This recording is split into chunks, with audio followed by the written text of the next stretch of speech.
Hi, Panthers. I'm Mrs. Harrison, ninth grade English teacher, and I'm going to help you with video number 3 for the Cyclops. Where we left off, our friend Odysseus was up here where he had entered the cave of the Cyclops. He discovers cheese. He has some very, very strong wine with him. And he has 12 or 13 soldiers with him. And they ask him, why not just take the cheese and goats and sheep and make a run for it? He says, no, he refused. And so we think this is an admirable quality because he's telling them not to steal.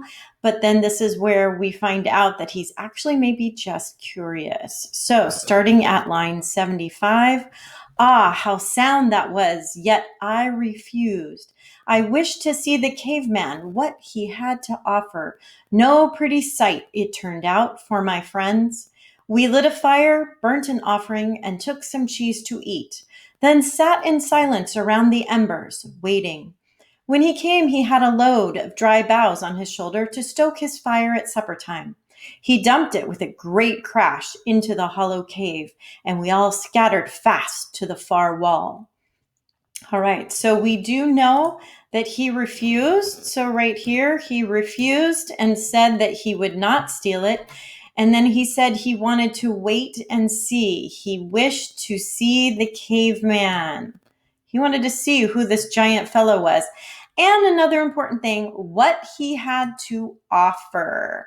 So he's wondering, what is this big guy going to offer us? Remember, we've talked about that hospitality, about the Xenia. So what does he have to offer us? So when he comes in, he has dry boughs, these large trees that he's going to use for his fire, dumps them on the ground. It is such a large crash that they all go running to the walls.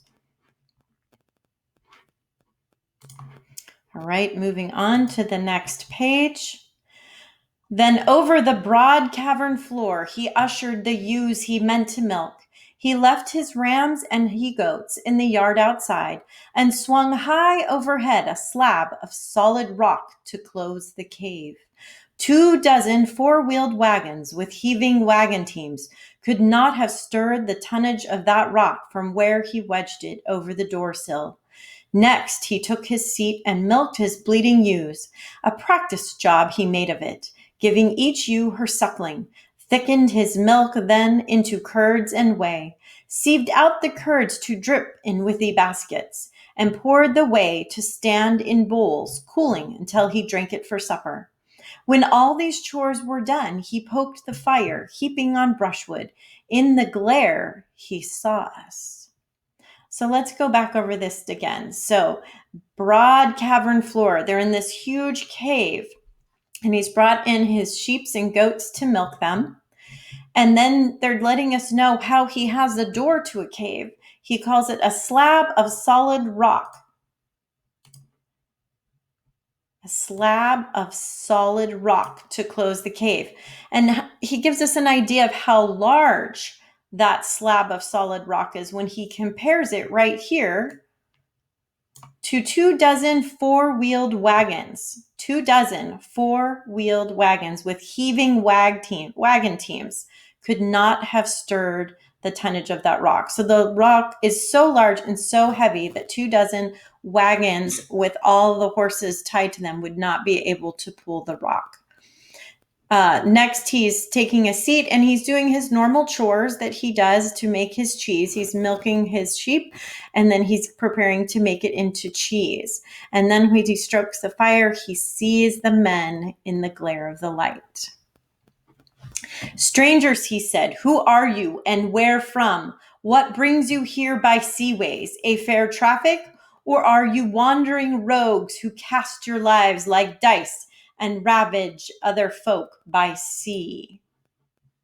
So he knows they're there and he's calling out to them as strangers, wondering who they are. So are they coming for by sea as a fair traffic to trade something? Do they want to trade with him? Or are they ravage folks? Or are they going to steal and destroy? So he's wondering basically, are you friend or foe right here?